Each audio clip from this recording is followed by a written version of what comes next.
여러분 안녕하십니까. 시사도민고 김국 교수의 이슈 5월 아름다운 날에 여러분과 함께 방송 시작합니다. 요즘 맑은 날씨, 비가 와서 그런지 굉장히 맑은 공기, 코로나19의 우울한 기억을 떨쳐버리는 듯 길가에는 장미꽃들이 만발해 있었습니다. 오늘 저 TV조선 방송하고 오는데요, 그 주변에도 장미꽃들이 백장미, 또 흑장미 만발해 있었습니다. 우리 사이 갈등 잘 이겨내고 그렇게 행복하고 아름다운 시절로 갔으면 합니다. 그래서 오늘 주제는 그렇게 잡았습니다. 자, 20대 국회 며칠 남지 않았습니다. 21대 국회 최악의 국회였습니다. 21대 국회 절망의 국회이기도 했습니다. 그래서 21대 국회 희망의 미래지향적 국정 운영하라, 이런 주제를 이렇게 말씀을 드리려고 합니다. 20대 국회 어땠습니까? 1948년 재헌국회가 탄생한 이후에 정말 1공화국, 2공화국, 3공화국, 4공화국, 5공화국 거치면서 우리 국회 많은 굴절을 겪었습니다. 이승만 전 대통령의 4.45 입개헌, 3.15 부정선거, 정적 제거, 무수한 일들이 벌어졌죠. 이후에 또 박정희 소장의 군부 쿠데타 이후에 정말 유신 정변까지, 또 수많은 무수한 5.16 쿠데타로 시작돼서 있었던 무수한 일들, 그리고 1979년에 중앙정보부장 김재규의 암살까지, 정말 대한민국은 탈환의 길을 겪어왔습니다. 그런 속에서도 국회는 제대로 기능을 하기 위해서 노력하고 또 갈등도 있고 어려운 길을 겪었습니다. 20대 국회는 그런 것들이 많이 없어졌는데도 불구하고 정말 어려웠습니다. 법안 통과율 참 창피합니다. 34.8%입니다. 24,000건 정도의 법안이 일단 제출이 됐는데요. 24,081건이 제출이 됐습니다. 그런데 8,000건 조금 넘는 수준의 법안이 통과가 됐습니다. 그럼 15,000건 이상의 법안들은 자동 폐기입니다. 아니, 그 많은 공청회 하고 그 무수한 돈 들여서 용역하고 자료집 내고 그래서 법안이 발의가 됐는데 그 법안들이 상임위도 제대로 심사도 안 되고 법사위도 안 되고 폐기가 됩니다. 이 국회 이래서 되겠습니까? 국민들 입장에서 화나는 일이죠. 우리 세금으로 그렇게 많은 법안들 발의했는데 15,000건 이상의 정말 중요한 법들도 많습니다. 각 부처에서, 각 정부기관에서, 각 기업체에서 많은 국민들 억압당하고 핍박받은 국민들이 그런 것들을 개선하기 위해서 겨우겨우 법안 만들어놨는데 폐기됐습니다. 국회의원들 대체 뭐 하는 겁니까?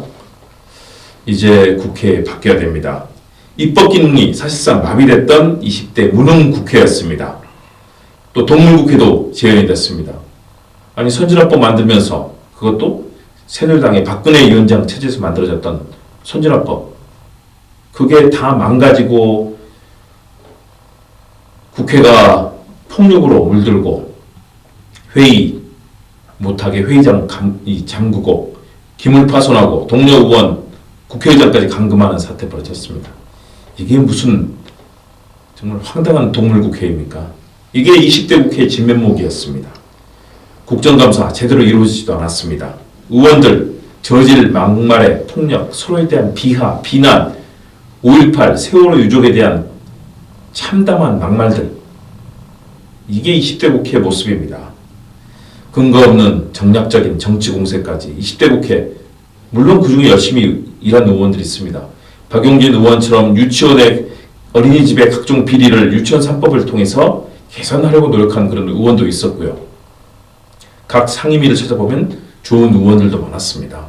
이제는 이런 좋은 의원들이 일하게 만들고 나쁜 쭉쟁이 같은 또 가짜 허위뉴스 얘기한 그런 의원들 이제 다 국회에서 활동 못하게 하고 새로운 그런 신진 세력으로 바꿔야 되겠죠.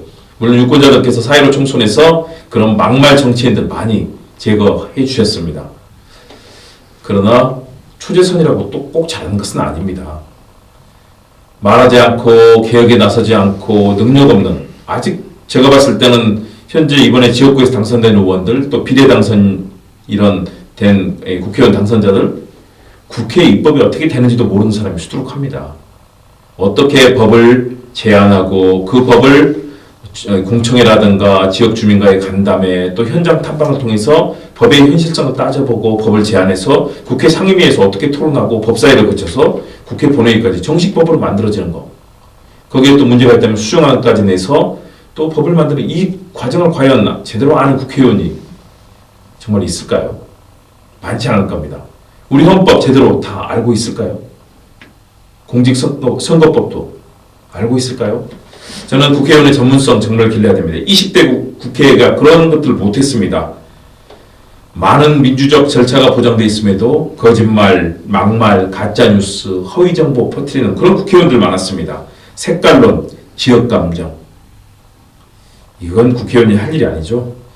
극단적인 목소리 내놓고 다른 정당들 비난하고 또 대안 없이 이합집산, 당 만들었다가 일이 흩어졌다가 또 모였다가 또 당 깨고 분열하고 아직도 그런 일이 비일비재합니다.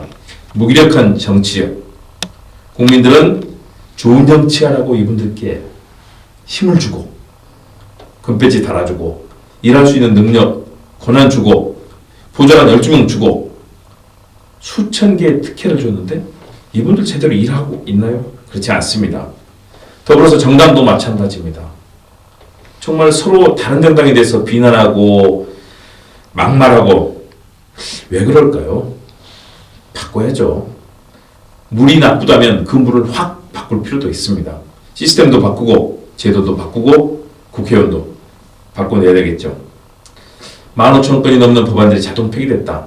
말로는 쉬운데요. 그 법안들이 발의되고 논의가 되기까지 얼마나 많은 사회적 비용이 들었습니까? 그런데 그 법안들이 폐기되는 거 말로는 쉬운데 이거는 되풀이돼서는 안 되는 것이죠. 그런 측면에서 정말 좀 국회에 잘해주길 바랍니다. 과거에 80%대, 70%대 이렇게 법안 통과됐습니다. 이번에 35%도 안 되는 34.8입니다. 아차 잘못했으면요. 우리 국민들께서 비판하고 여기에 대해서 감시하지 않았으면 20%대 법안 통과를 나올 뻔했습니다. 이런 국회 바꿔야 되겠습니다. 극단적으로 장애 집회만 가고 삭발하고 단식하고 아무런 대안 없이 정치 공세하고 이런 정치는 이제 바꿔야 한다. 물론 여당도 정신 차려야 됩니다. 집권 여당 어쨌든 야당을 견인하고 설득해서 야당이 함께 할 수 있게 만드는 역할은 집권 여당의 무한 책임입니다. 이 부분 좀 고민해야 될 겁니다. 그런 측면에서 정치 문화가 일단 바뀌어야 되고요. 제도도 많이 바꿔야 됩니다.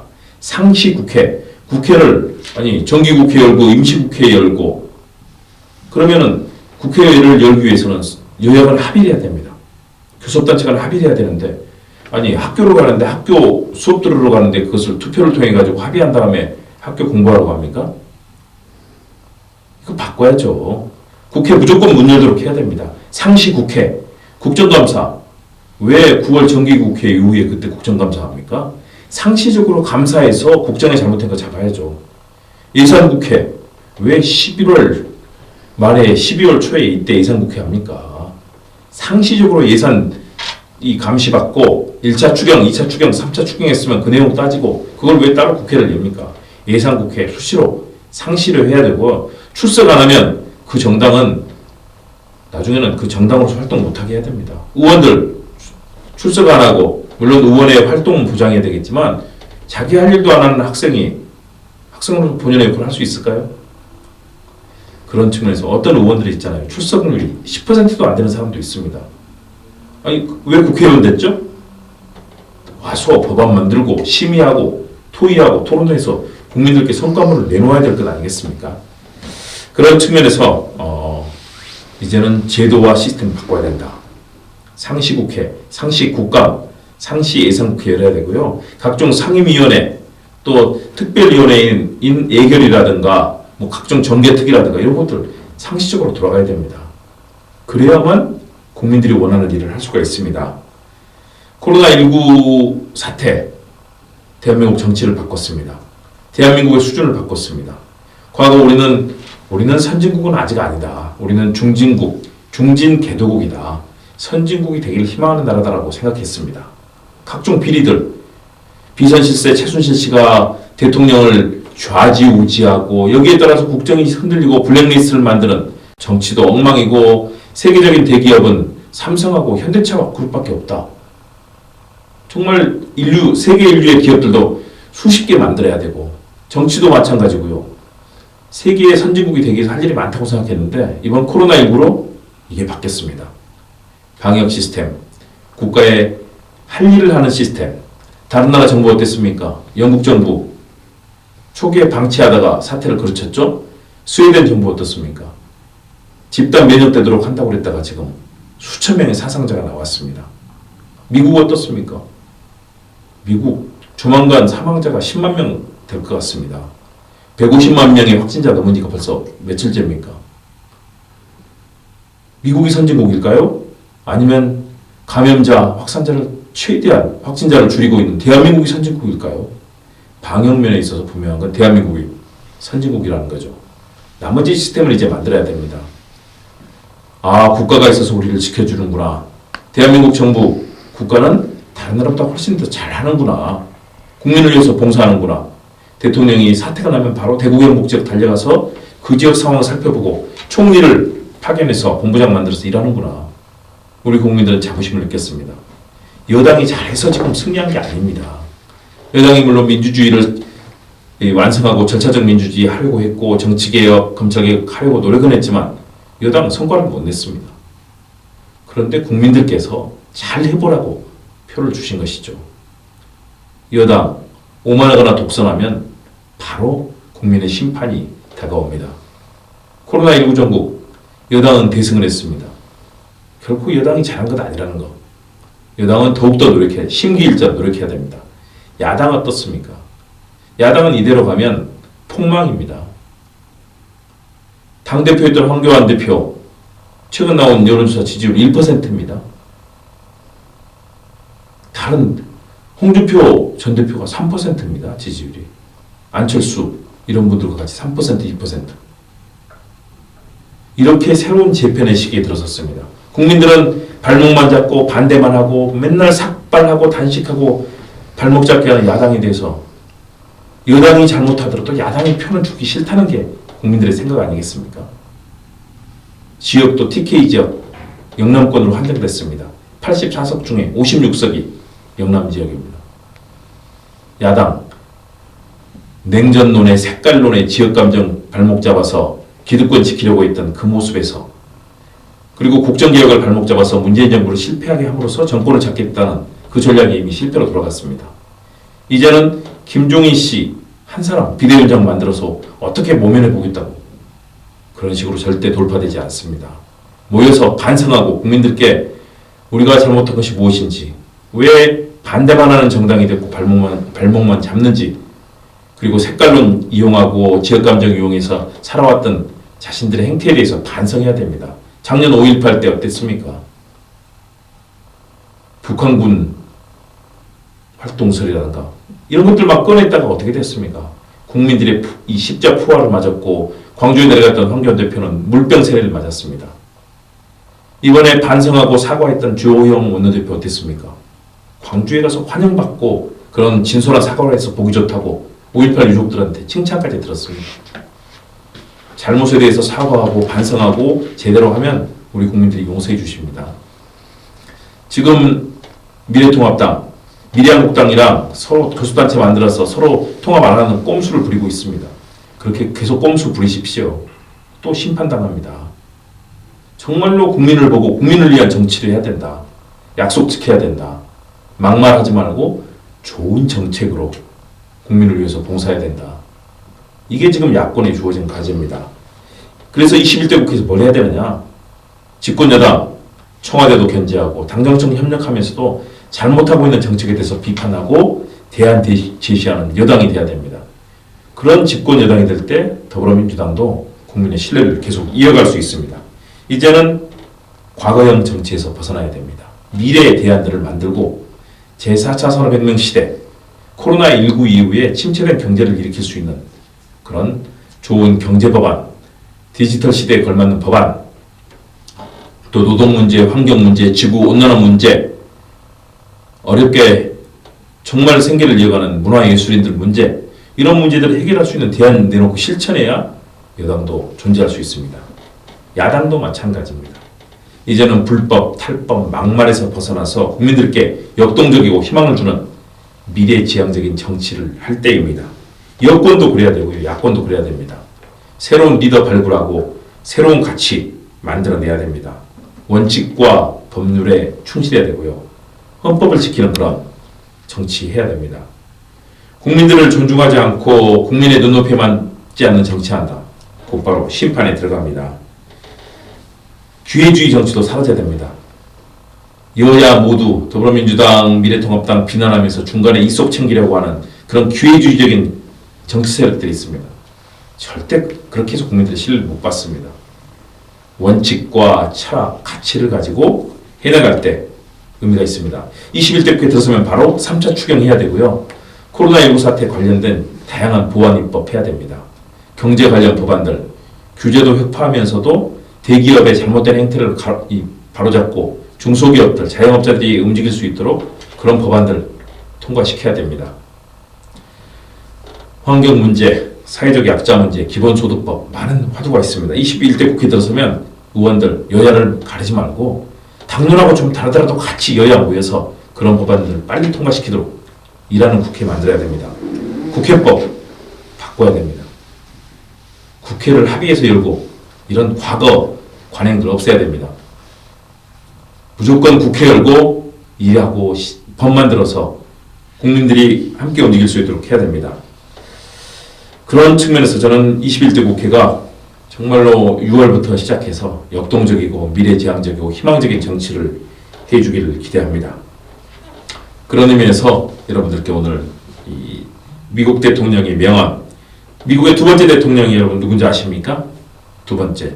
제1대는 조지 워싱턴이죠. 두 번째가 존 애덤스입니다. 존 애덤스 대통령이 이런 얘기를 했습니다. 사회의 행복이 정부의 목표다. 국민의 행복이 정부의 목표다라는 것이 애덤스 대통령의 정부가 존재하는 이유입니다. 우리 정부 뭘 해야 되겠습니까? 갈등하는 정치 이거 잘 설득하고 타협해서 국민의 행복이 이끌어지도록 만들어야 된다. 또 33대 대통령, 여러분 미국의 33대 대통령 누군지 아시나요? 트루먼 대통령입니다. 해리 트루먼 대통령이 이런 얘기를 했습니다. 아이들과 개들도 이 나라의 복지를 위해 월스트리트나 철도만큼 필요하다. 이런 얘기를 했습니다. 월스트리트도 중요하고 철도도 중요하지만 그러나 국가의 복지를 위해서, 미국의 복지를 위해서는 아이들이 잘 살고 행복해야 되고 개들도 이런 애완동물들, 펫, 개들도 행복해야 된다. 그런 나라를 위해서 우리 정부와 정치가 일해야 된다. 이런 얘기를 했습니다. 이렇게 미국의 대통령 2대와 33대가 얘기를 했으니까 우리나라도 나와야 되겠죠. 우리나라의 15대 대통령 누구죠? 바로 김대중 대통령입니다. 김대중 대통령이 했던 명언이 있습니다.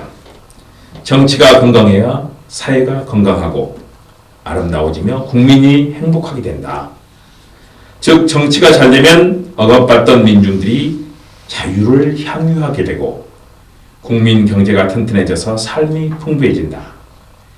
가난과 고통받는 사람들이 인간다운 삶을 보장받아 행복한 삶을 보내게 되고 문화예술의 꽃이 피어서 국민이 삶의 아름다움과 기쁨을 누리게 되고 나라와 민족의 영광이 세계에 떨치게 된다. 굉장히 복잡한 이 화법인데요. 쭉 얘기를 하고 있습니다. 결국 국가의 행복이 뭡니까? 나라와 민족의 행복이 뭘까요? 제가 길어서 여러분들 금방 들으셨을 것 같아서 다시 한번 읽어드리겠습니다. 김대중 대통령의 말입니다. 정치가 건강해야 사회가 건강하고 아름다워서 국민이 행복하게 된다. 즉 정치가 잘 되면 억압받던 민중들이 자유를 향유하게 되고 국민 경제가 튼튼해져서 삶이 풍부해지고 가난과 고통받는 사람들이 인간다운 삶을 보장받아 행복한 삶을 보내게 되고 문화예술의 꽃이 피어서 국민들이 삶의 아름다움과 기쁨을 누리고 나라와 민족의 영광이 세계에 떨치게 된다. 세계 속의 대한민국 자부심을 갖고 얘기하는 것이죠. 특히 어떻게 됩니까? 행복해지면 문화예술의 꽃이 피게 된다는 거죠.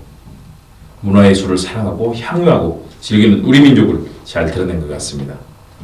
그런 의미에서 오늘의 구사성어, 사자성어를 말씀드리겠습니다. 첫 번째가 바로 우리 정치 20대 국회의 모습입니다.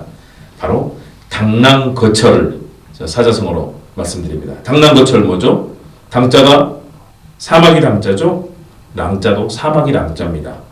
막을 걷자 수레바퀴 자국 철자입니다. 사마귀가 앞발을 들고 수레바퀴를 가로막는다. 다시 말해서 분수를 모르고 대드는 그런 모습을 우리가 흔히 당랑거철이라고 합니다. 20대 국회의원들은 어땠습니까?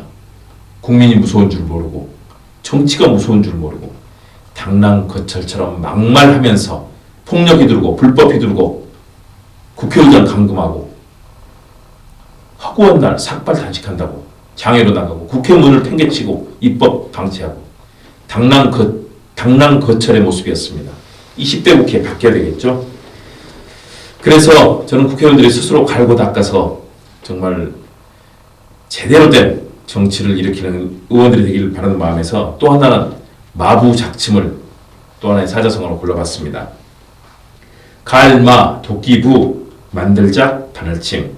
도끼를 갈아서 바늘을 만든다. 아무리 어려운 일이라도 참고 계속하면 언젠가 반드시 성공한다. 우리 국회의원들, 21대 국회의원 초선도 있고 재선도 있습니다. 아직은 정치를 잘 모르겠죠. 옆에서 돕고 감시하고 견제하고 일하기 위해서 이들이 마부작침, 정말로 좋은 정치를 할 수 있는 그런 바늘이 되도록 우리가 21대 국회의원들을 마부작침을 만들어야 되겠다는 의미에서 마부작침을 골라봤습니다. 그런 의미에서 지금의 정치인들, 특히 5.18 왜곡을 행하고 있고 지금도 발포 명령 안 했다고 돈 24만 원밖에 없다고 거짓말하는 전두환 씨, 그를 지지하는 사람들, 이런 사람들에게 해주고 싶은 사자성어 망향지탄입니다. 넓은 바다를 보고 감탄한다. 남의 원대함에 감탄하고 나의 미흡함을 부끄러워해야 된다. 망향지탄의 생각을 가지라고 얘기하고 싶습니다. 발할 망자, 바다 양자, 어조사 지자, 탄식할 탄자. 전두환 씨, 왜 부끄러움을 모릅니까? 쿠데타 일으키고 국민이 세금을 내고 우리 자식들 국방의무를 다하라고 자식들 보내놨더니 그 군인들이 시민들의 가슴에 총을 쏘고 기관총을 쏘고 헬기에서 총을 쐈습니다. 지금 머리 풀고 석고 대지하면서 죽을 때까지 거적 위해서 국민을 위해서 속죄하고 반성해도 부족할 사람이 재판도 안 나가고 거짓말하면서 지금도 그 많은 벌금들 안 내고 있습니다. 그를 옹호하는 보수 구구 정당의 의원들은 또 뭡니까?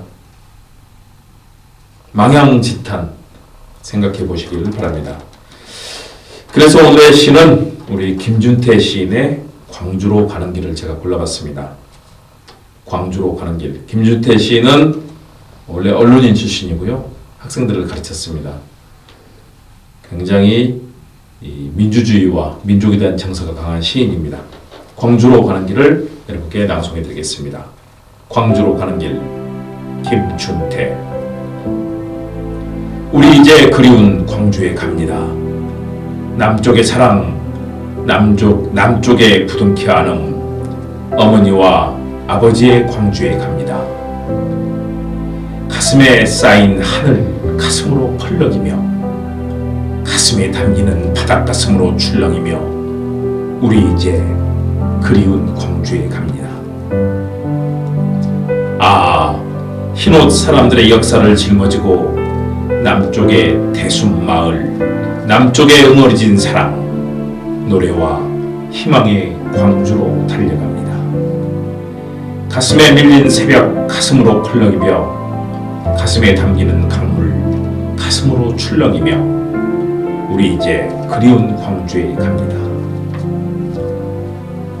남쪽의 사랑, 남쪽의 부둥켜 안음, 어머니와 아버지의 고향에 갑니다. 입맞춤과 입맞춤이 끝끝내 살아있는 곳, 어깨춤과 어깨춤이 생살로 넘실대는 곳, 파랑새로 날아가면 파랑새로 날아올라 우리 이제 그리운 광주로 갑니다. 아, 흰옷 사람들의 살림살이를 짊어지고 남쪽의 몸부림, 남쪽의 둥그러운 사랑, 새들과 하늘 첫사랑의 광주로 갑니다. 논밭마다 깊이 쟁기질하는 아버지, 항아리마다 씨앗을 가득 채우는 어머니, 우리 이제 그리운 광주에 갑니다. 찔레꽃도 접시꽃도 하얀 광주에 갑니다. 광주 대한민국의 성지라고, 민주주의의 성지라고 얘기하죠. 5.18에 아픈 상처가 있기 때문일 겁니다. 그러나 대한민국 구석구석 성지 아닌 곳이 어디 있겠습니까? 김주태 시인이 광주로 가는 길을 얘기했지만 아마도 그것은 대한민국 곳곳을 가면서 느끼는 감정을 얘기할 겁니다. 우리 국민들, 독재와 식민의 시대, 전쟁의 시대, 억압의 시대를 거치고 민주주의와 정이 가득한 대한민국을 만들어 왔습니다. 자랑스러운 대한민국 국민들입니다. 함께 손잡고 광주로, 마산으로, 춘천으로, 제주로, 청주로, 대전으로, 서울로, 인천으로 다 같이 손잡고 가야 되는, 그래서 마침내는 평양으로, 신의주로, 함흥으로 가서 북녘동포도 껴안는 그날을 기대해 봅니다. 반드시 그날을 만들어야 되겠죠? 그런 의미에서 오늘 보너스 시를, 짧은 시를 하나 들려드리겠습니다. 제가 조금 전에 TV조선 가서 방송을 했는데요. 거기에 트로트 가수 나태주 씨가 이 부모님, 이모님들에서 효도하는 모습을 봤습니다. 그래서 제가 공주 풀빛문학관의 나태주 시인 얘기를 했습니다. 이분 참으로 아름답고 사랑스럽고 진지하고 배려심 높은 시인입니다. 나태주 시인이 쓴 시 짧죠? 읽어드리겠습니다. 자세히 보아야 예쁘다. 오래 보아야 사랑스럽다. 너도 그렇다. 이 짧은 시 속에 사랑을 담았습니다. 나태주 시는 더 짧은 시도 썼습니다. 꽃을 보듯 너를 본다. 딱 한 줄짜리입니다. 꽃을 보듯 너를 본다. 우리는 이렇게 꽃처럼 서로 사랑하고 자세히 보고 위로하고 힘을 주면서 대한민국의 21세기 제21대 국회를 열어가야 되겠습니다. 정치인들 가슴에 손을 얹고 헌법과 민주주의의 가치, 국민을 사랑하고 존중하고 존경하면서 의정활동 펼치시기를 기대합니다. 21대 국회의 바른 말씀입니다. 시사도민고 김옥 교수의 이슈 앞으로의 정치의 과제를 다시 한번 끊임없이 짚어보면서 고민하겠습니다. 다음 시간에 뵙겠습니다. 여러분 고맙습니다.